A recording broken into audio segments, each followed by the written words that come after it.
If you're drawn to the quiet, deep, and mysterious sides of life, and you value heart over polish, then settle in. You're in the right place.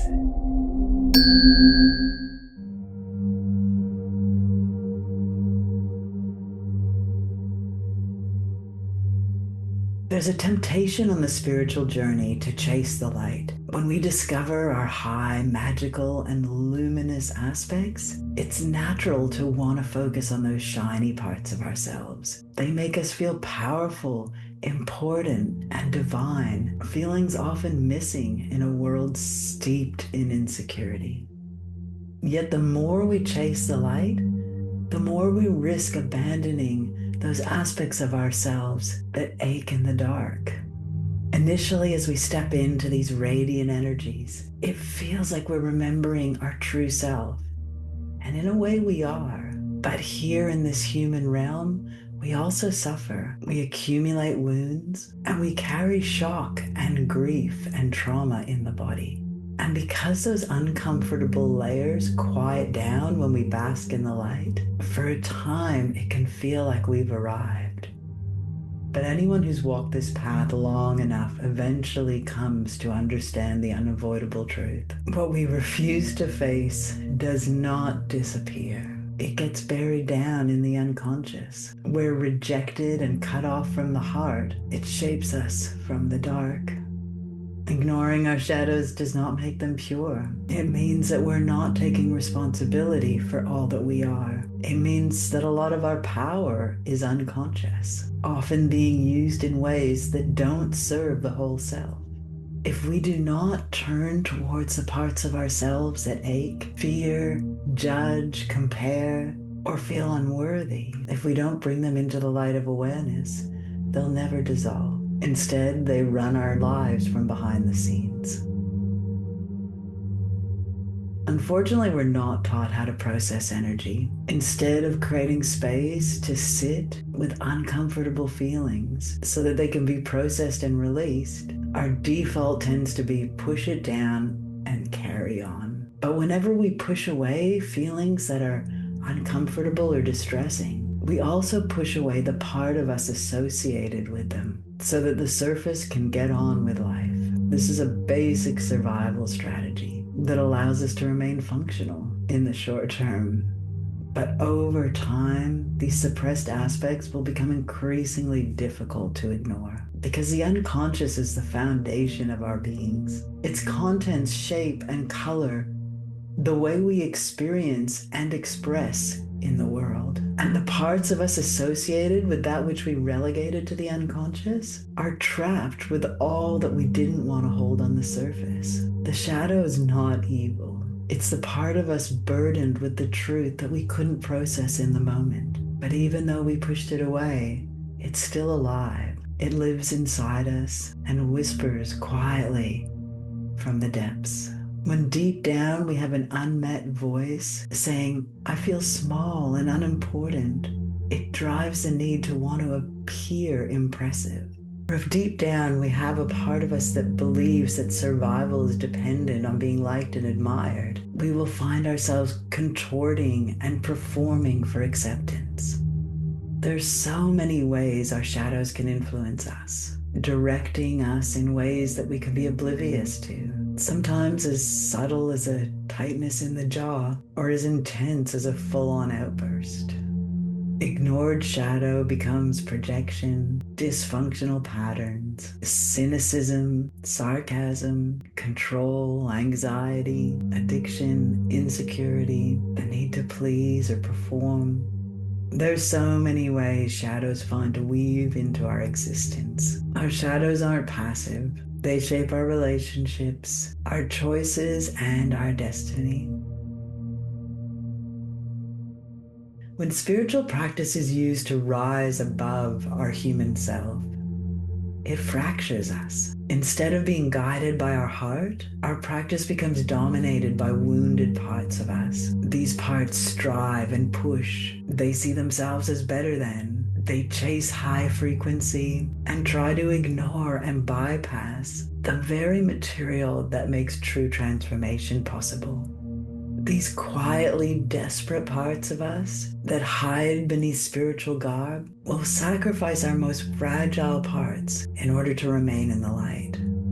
This is not transcendence. It's dissociation driven by the need to avoid the pain that lies beneath. We'll never ascend by avoiding our own darkness. The darkness is not bad by nature. It's the absence of love that creates the problem. Darkness without love can become toxic. True awakening is messy. It's a raw and real path that takes us through our inner landscape, allowing us to get to know and become familiar with our entire inner terrain, the peaks and the valleys, and everything in between. We cannot ascend without depth. Ascension without depth is just an illusion. We don't evolve by escaping the human experience. That's not what we came here for. We evolve by entering it fully, consciously, and with love. So what happens when we turn towards that which we don't like or don't want to see within ourselves? Not with judgment, not as a self-improvement project, but as an intimate act of curiosity and love, with the aim of moving towards wholeness. We find beauty in the dark, tenderness where we expected to find terror. We find fragility hiding behind misguided protectors, a child who learned smallness to stay safe, a part who carried shame because nobody helped them to carry their humanity.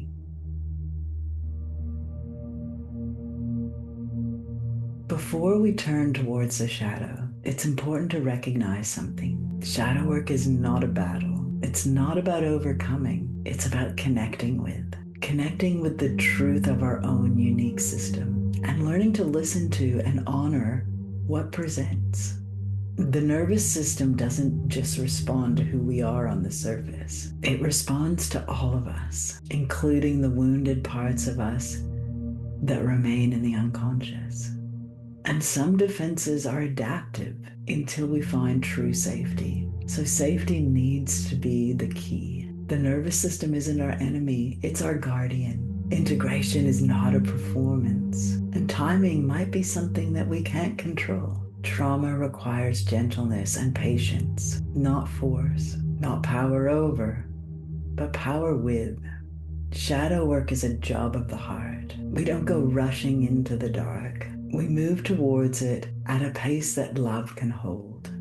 Pushing, lecturing, or coming in with an agenda will only slow the process down. Whereas gentleness, acceptance, and true curiosity will create an opening, create a softening. Our shadows were never the enemy. They were just parts of us stuck with unbearable feelings, feelings that we were unable to hold on the surface. They always wanted the best for us, but disconnected from our surface self, they were abandoned and didn't know a better way. The shadow does not need to be purified or erased. It needs to feel seen, understood, valued, and included. It needs to be held, given space to exhale. And as we meet these forgotten parts of us, something happens. Our defenses soften, our projections lessen, our energy returns, and our capacity for love deepens. Not because we eliminated the shadow, but because we invited it home. By turning towards that which we once abandoned, we welcome it home to the heart. When we begin shadow work, we stop chasing an illusion of who we think we should be and initiate the process of discovering who we truly are. Thank you to anyone who's made it this far. So this is a big topic for me. Again, another one, of course, close to the heart. And one just final note that I'm hesitating bringing in, but it feels really relevant. In the last video I put out, I got a really mean comment, and I wasn't sure how to handle it because I had received one mean comment before, And I initially just instinctively deleted it. And afterwards, I was thinking, was that the right thing to do? And I think it actually was. I think I didn't need to engage. This is my space. I curate the energies here. But I did it too quickly. I should have sat with it. My light just went out. Anyway, I should have sat with it just a little bit longer. It was just too quickly that I just deleted it. It was almost like, oh, I don't want anyone to see that. And that's really not what I'm about. So this time when the mean comment came, I just sat with it and read it, and I decided to reply in a way that was really honest, really coming from the heart, and really just bringing up my vulnerable sides and how much they hurt. It's so sad to see the way like we'll put energy into tearing someone down, someone we don't even know, someone who's just not hurting anyone, but just putting their own truth out there. And it's a risky thing and it's not easy. So I was just really honest. I just shared from that space. I explained, how I've got parts that are terrified of being mocked and made fun of and ridiculed for doing this. And those parts, of course, were devastated. Oh, a comment. And then reading it, it was like, oh, okay. I had to really protect those parts and really step in for those parts that were really hurt by it. And luckily I have other parts that could see and understood, like, wow, this person who's, choosing to tear down a stranger is clearly coming from a place of pain and their own shadow issues. So I put that in the message as well, and I just replied and left it there. In looking back, I probably wouldn't have done the same response. It was unnecessary. I didn't need to engage. If I responded, I should have kept it just very short. And I think in a public domain, I didn't need to put forward my fragile parts, even though I think they felt okay, like they were very much held in doing it. But interestingly, when I did leave that really genuine, heartfelt reply, the person who had left the comment did have a bit of heart. And whereas there was a part of me that really wanted him to see, like, well, you just did that was a real dick move. Like, why did you do that? And I felt like that did come through. Like, he was very apologetic, it was a 360. He was very apologetic, very kind, very honest, and he himself was willing to become vulnerable and share his own vulnerabilities. And actually, it was a very, very, very long post that went into a lot of details about his family. I didn't actually get to reply to his message because the next day when I went to get to it, it was deleted. But it was a good lesson. It helped those fragile parts of me to see what is behind, the human's nastiness, to really get that point of hurt people hurt people. And so I just thought I would share that. It's just interesting. It's not direct connect to spiritual bypassing, but it certainly ties in with the whole shadow concept. And so for anyone who wants to delve deeper or start their own shadow work practice, I wrote a book called Retrieving Shadows: A Return to the Heart. It explains everything I've gone into, but in a lot more depth, though it is still a quick read. And so for anyone who wants to look a little bit more into it, that's a great place to start. So with that, this is such an interesting journey for me, and I'm learning so much. My videos are not getting very many views at all. That's okay. I see this from a bigger picture perspective, and I just keep going with what I'm doing. But, if anyone does want to support it by sharing, by leaving a comment, hopefully not too mean, thanks. All that stuff that you're supposed to say to do, that would be awesome. So thank you once again, from my heart to yours. Let's build a future on the foundation of love.